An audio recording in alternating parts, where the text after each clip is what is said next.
নমস্কার, অ্যাস্ট্রোলজার অপর্ণা দত্ত বলছি। মেষ রাশির মে মাস কেমন যাবে সেই নিয়ে আজকের আমার আলোচনা। দেখুন, মেষ রাশিতে অলরেডি মে মাসে শুক্র থাকছে এবং রবিও থাকবে 15 তারিখ পর্যন্ত।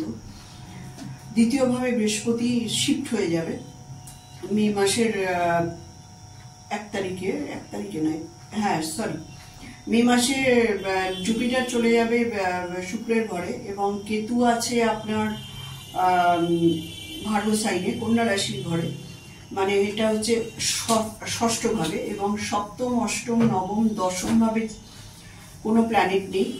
11তে কিন্তু শনি থাকবে এবং 12তে কিন্তু মঙ্গল এবং বুধ আর রাহু কম্বিনেশন একটা দেখা যাচ্ছে। এই গেল আপনার মে মাসের প্ল্যানেটারি পজিশন মেষ রাশির জন্য। তো শুক্র যখন লগ্নে চলে আসবে, দ্বিতীয় লর্ড যখন লগ্নে থাকে এবং সপ্তমের লর্ড যখন লগ্নে থাকে, তখন আপনার ক্ষেত্রে ইউনিক ব্যবসায়িক পরিকল্পনা কিন্তু আপনার মাথার মধ্যে আসবে এবং এটা খুব শুভ লক্ষণ, কারণ ইউনিক প্ল্যানিং যেগুলো আসবে সেগুলো কিন্তু আপনার ফ্রুটিফাই হওয়ার সম্ভাবনা আছে।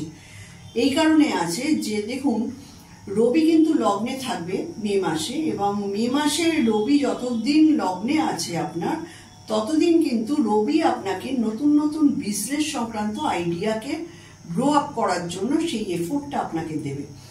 এবার একটা জিনিস যেটা নেগেটিভ আমি এই মাসে আপনার মেষ রাশির জন্য বলবো, সেটা হচ্ছে আপনার স্বাস্থ্য সংক্রান্ত বিষয়। কারণ স্বাস্থ্য সংক্রান্ত বিষয়ে আপনাকে কিন্তু টু মাচ কেয়ারফুল থাকতে হবে, কারণ মঙ্গল কিন্তু দ্বাদশ ঘরে অবস্থান করছে অ্যালং উইথ মার্কারি ও রাহু। সুতরাং মার্কারি হচ্ছে তৃতীয়ের লর্ড, মার্কারি হচ্ছে আপনার ষষ্ঠের লর্ড। তৃতীয় এবং ষষ্ঠের লর্ড বুধ যখন রাহুর দ্বারা অ্যাফ্লিকশনে চলে আসছে এবং সেখানে যখন আপনার লগ্নের লর্ড এবং আপনার অষ্টমের লর্ড থাকছে, সেই ক্ষেত্রে কিন্তু আপনার হসপিটালাইজেশনের একটা সমূহ সম্ভাবনা থাকছে ডিউ টু অ্যাক্সিডেন্ট। যাদের চার্টে এই অ্যাক্সিডেন্টাল জায়গা প্রমিস আছে, তাদের কিন্তু এই ফ্রুকটিফিকেশনের সময় কিন্তু এই মে মাসটা। সুতরাং আপনাকে খুব কেয়ারফুলি চলতে হবে। হেলথ ইস্যুটা খুব একটা ভালো নয়, ডিসিশন মেকিং এর একটা সমস্যা আসবে এবং ডকুমেন্টেশনের জায়গায় কিন্তু আপনি বারবার কিন্তু কনফিউজ হতে পারেন। এবং যারা ধরুন পাসপোর্ট ভিসার জন্য অ্যাপ্লাই করেছেন, তাদের কিন্তু এই সময়টা খুবই টাফ, কারণ আপনি কিন্তু গভর্নমেন্টের তরফ থেকে হ্যারাসমেন্টের শিকারও হতে পারেন। দশমের লর্ড এবং একাদশের লর্ড শনি নিজের ঘরে আছে, সুতরাং কর্মের জায়গায় ঠিক আছে, হার্ড ওয়ার্কিং করতে হবে। এবং শনি রয়েছে বৃহস্পতির নক্ষত্রে, সে কিন্তু 12th হাউসের লর্ড। সুতরাং আপনাকে কিন্তু কর্মসূত্রে বিদেশেও যেতে হতে পারে, বা আপনার এলাকার বাইরে গিয়ে যদি আপনি আপনার বিজনেসটাকে প্রমোট করেন, তাহলে কিন্তু সেই ক্ষেত্রে আপনার প্রমোশনের জায়গা রয়েছে, বিজনেসটা কিন্তু আপনার ভালো হওয়ার জায়গা রয়েছে। ষষ্ঠভাবে কেতু, কিছু ডিজিজ আপনার আননোন থাকবে এবং যে কারণে ডিজিজ কিন্তু কোনো ডায়াগনোসিসের পর্যায়ে থাকবে না। আপনি কিন্তু এটা নিয়ে ভীষণ সাফার করবেন এবং আপনার কিন্তু একটা গুপ্ত শত্রুতার কিন্তু আপনার সম্ভাবনা রয়েছে। তো ওভারঅল এই জায়গাগুলো কিন্তু আরো প্রমিনেন্ট হচ্ছে। বিশেষ করে এখানে মার্কারি রাহুর যে প্রমিনেন্সির জায়গাটা দেখাচ্ছে, এটা কিন্তু বি কেয়ারফুল, কারণ মার্কারি আমাদের সেন্ট্রাল নার্ভাস সিস্টেমের কারক এবং মার্কারি আপনার থার্ডের লর্ড। আপনার ছোট ভাই বোনের সঙ্গে সম্পর্কের হানি হতে পারে।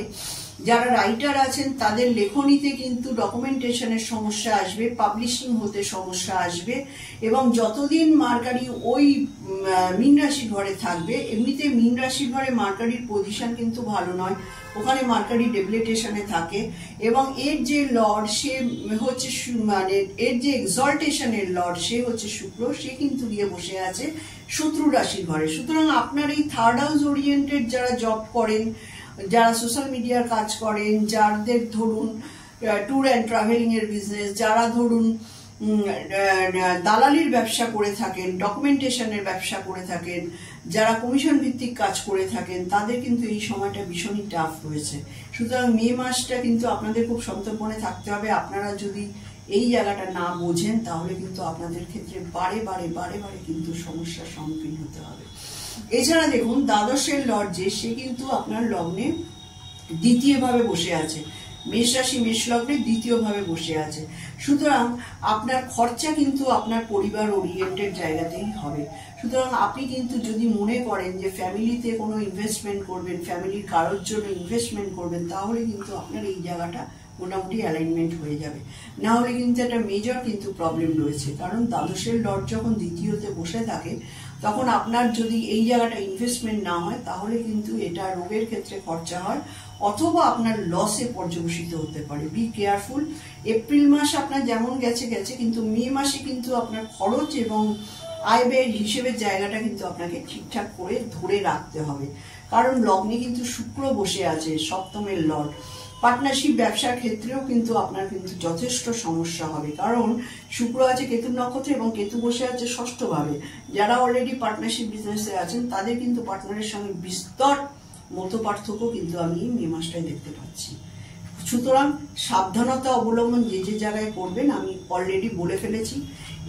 এবার দিয়ে যেটা বলার আছে, যারা স্টুডেন্ট আছেন মেষ রাশি মেষ লগ্ন, তাদের ক্ষেত্রে কিন্তু পড়াশোনার জায়গাটা এখন খুব ভালো দেখাচ্ছে।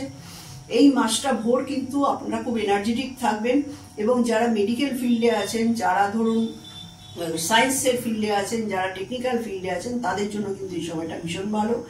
আর্টস এডুকেশনের ক্ষেত্রে কিন্তু একটু সমস্যা আসবে, বাট সায়েন্স এডুকেশনের ক্ষেত্রে ভালো। অন্যান্য যারা কম্পিটিটিভ এক্সামিনেশনের জন্য রেডি হচ্ছেন তাদের জন্য কিন্তু এই সময়টা খুব শুভ। আর খেলাধুলো সংক্রান্ত জায়গায়ও কিন্তু যারা ইনভলভ আছেন এবং যারা ক্রিয়েটিভিটির লাইনের সঙ্গে যুক্ত আছেন তাদেরও কিন্তু এই জায়গাটা ফুল মে মাসটা কিন্তু আপনাদের কিন্তু একদম চরম জোশে কিন্তু আপনারা কাজ করতে পারবেন, কারণ জোডিয়াকের ফিফথের লর্ড সান কিন্তু এখন এক্সল্টেড পজিশনে রয়েছে। ঠিক আছে, ধন্যবাদ।